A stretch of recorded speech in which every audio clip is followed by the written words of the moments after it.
വാർത്തയിലേക്ക് ED. Summons Lavalin company ചോദ്യം ചെയ്തിട്ടും 4 വർഷമായി ഇ.ഡി. അനങ്ങിയതേയില്ല. 3 ആഴ്ചയ്ക്കുള്ളിൽ എതിർ സത്യവാങ്മൂലം നൽകാൻ കോടതി നിർദ്ദേശിച്ചിട്ടും പിന്നീട് ഒരു നടപടിയും ഉണ്ടായില്ല.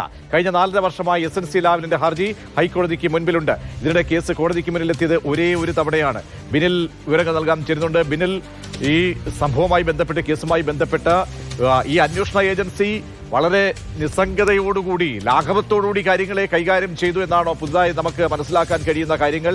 അതായത് ഈ കമ്പനി ചോദ്യം ചെയ്തിട്ടും 4 വർഷമായി ഇ.ഡി. അനങ്ങിയില്ല എന്ന് പറയുമ്പോൾ കൂടുതലായി നമുക്ക് ലഭ്യമാകുന്ന വിവരങ്ങൾ.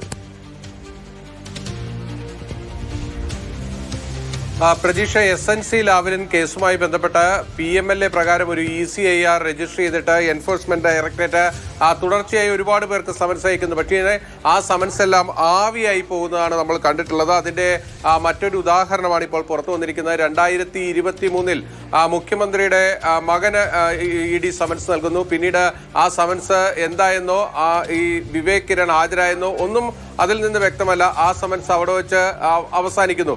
പിന്നീട് ദിലീപ് രാഹുലിന് 3 വട്ടം സമൻസ് അയക്കുന്നു. ആ സമൻസിലും അദ്ദേഹവും ഹാജരാകുന്നില്ല. പിന്നീട് അതിലും ഒരു നടപടി ഉണ്ടാകുന്നില്ല. ഇത് മൂന്നാമത്തെ ഒരു ഉദാഹരണമാണ്.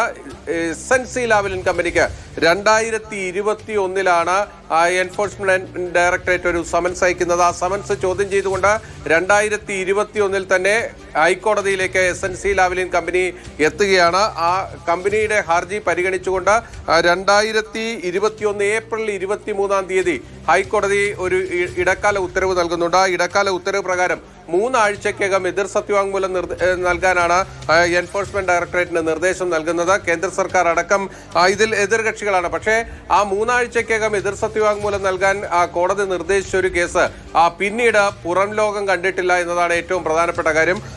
ഏറ്റവും അവസാനമായി ഈ കേസ് പരിഗണിച്ചിരിക്കുന്നത് 2021 ഏപ്രിൽ 23 അതായത് ഈ ഹർജി നൽകിയതിന് ശേഷം ഹൈക്കോടതിയുടെ രേഖകൾ പ്രകാരം ഈ കേസ് ഒരേ ഒരു തവണയാണ് ലിസ്റ്റ് ചെയ്ത് വന്നിരിക്കുന്നത്.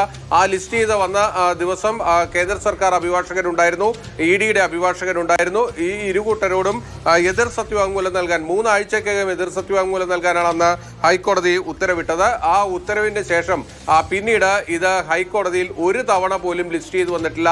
അതായത് പരാതിക്കാരനും വേണ്ട, എതിർകക്ഷികൾക്കും വേണ്ടാത്ത ഒരു ഹർജിയായി ഈ കേസ് മാറി എന്നതാണ് ഇതിലെ യാഥാർത്ഥ്യം എന്നത്. അതായത് എൻഫോഴ്സ്മെന്റ് ഡയറക്ടറേറ്റ് ഈ കാര്യത്തിൽ ഈ കേസുമായി മുന്നോട്ട് പോകാൻ ഒരു താല്പര്യവും കാണിച്ചില്ല എന്നതാണ് ഇതിൽ നിന്നെല്ലാം വ്യക്തമാകുന്നത്. കഴിഞ്ഞ 4.5 വർഷമായി ലാവ്ലിന്റെ ഹർജി ഹൈക്കോടതിയുടെ പരിഗണനയിൽ തുടരുകയും ചെയ്യുന്നു.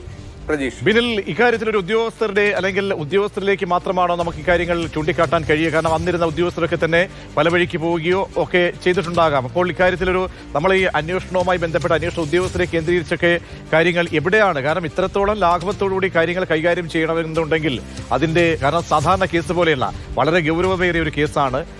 ഈ കേസിൽ പോലും ഈ സമൻസിന്റെ ഗൗരവമൊക്കെ നമുക്ക് അറിയാമല്ലോ, എങ്ങനെയാണ് ഒരു സമൻസ് രൂപപ്പെടുന്നത് എന്നൊക്കെയുള്ള കാര്യങ്ങൾ പോലും മനസ്സിലാക്കാത്ത രീതിയിലേക്ക് വളരെ ലാഘവത്തോടുകൂടി കൈകാര്യം ചെയ്തിട്ടുണ്ടെങ്കിൽ എവിടെയാണ് പിഴവ് പറ്റിയത് സംബന്ധിച്ച് എന്തെങ്കിലും ഒരു ഉത്തരം നിലവിലെ ഏതെങ്കിലും ഉദ്യോഗസ്ഥരോട് നമ്മൾ സംസാരിക്കുകയോ മറ്റോ ചെയ്യുമ്പോൾ മനസ്സിലാകുന്നുണ്ടോ?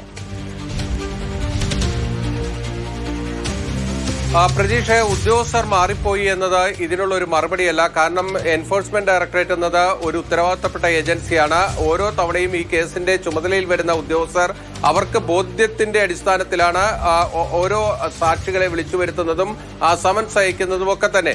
അത് അന്വേഷണത്തിന്റെ ഭാഗമായി ഉത്തരവാദിത്തത്തോടുകൂടി നടപ്പാക്കേണ്ട ഒരു കാര്യമാണ്. ഇവിടെ പല സമൻസുകളുടെയും കൃത്യമായ മേൽവിലാസത്തിൽ പോകാതിരിക്കുന്നത് മുതൽ ഈ സമൻസ് അയച്ചു കഴിഞ്ഞിട്ട് പിന്നീട് അതിൽ തുടർ നടപടികൾ ഉണ്ടാകാത്തതിൽ അതിലെല്ലാം ഒരുപാട് സംശയങ്ങൾ ഉണ്ടാകുകയാണ്. ഈ കേന്ദ്ര സർക്കാർ ഏജൻസിയായ എൻഫോഴ്സ്മെന്റ് ഡയറക്ടറേറ്റിന്റെ ഈ നടപടികൾ അവരുടെ ഈ നടപടികൾ തന്നെ ചോദ്യം ചെയ്യപ്പെടുന്നത് ഇത്തരത്തിലുള്ള വീഴ്ചകൾ കൊണ്ടാണ്. അതായത് ഈ കേസിൽ ഈ സമൻസ് ചോദ്യം ചെയ്ത് കോടതിയിലേക്ക് തന്നെ എത്തുകയാണ്. പക്ഷേ കോടതിക്ക് മുന്നിൽ പോലും കൃത്യമായി അതിനുള്ള മറുപടി നൽകുകയോ ആ കേസ് പിന്നീട് വരുത്തി അതിൽ തുടർ നടപടികൾ സ്വീകരിക്കുകയോ ചെയ്യേണ്ട ഏജൻസി, അതായത് സമൻസ് അയച്ചിരിക്കുന്നത് ഇ.ഡിയാണ്. ഇ.ഡിക്കാണ് ആ കേസ് മുന്നോട്ട് കൊണ്ടുപോകണമെന്ന താല്പര്യം ഉണ്ടാവേണ്ടത്. ഇവിടെ ഇ.ഡിക്ക് അത്തരത്തിൽ യാതൊരു താല്പര്യവും ഉണ്ടാകുന്നില്ല എന്നതാണ് കഴിഞ്ഞ 4.5 വർഷമായി ഒരേ ഒരു തവണ മാത്രം ലിസ്റ്റ് ചെയ്തൊരു കേസായി ഇത് മാറുന്നതിലൂടെ നമുക്ക് വ്യക്തമാകുന്നത്. തീർച്ചയായും ഒരു കുഞ്ഞുകളി എന്ന ലാഘവത്തോടു കൂടിയാണ് ഇ ഡി ഈ സമൻസിനെ കൈകാര്യം ചെയ്തിരിക്കുന്നത്, അല്ലെങ്കിൽ ഈ കേസിനെ കൈകാര്യം ചെയ്തിരിക്കുന്നത് തോന്നുന്ന രീതിയിലാണ് ഏറ്റവും പുതിയ വിവരങ്ങൾ ഓരോ ഘട്ടത്തിലായി പുറത്തേക്ക് വരുന്നത്. ഇ ഡിയും അങ്ങനെ ചോദ്യമുനയിലേക്ക് എത്തുകയാണ്. ബിനിലാണ് കൊച്ചിയിൽ നിന്നും ഈ വാർത്തയുടെ അപ്ഡേഷൻ നൽകിയത്.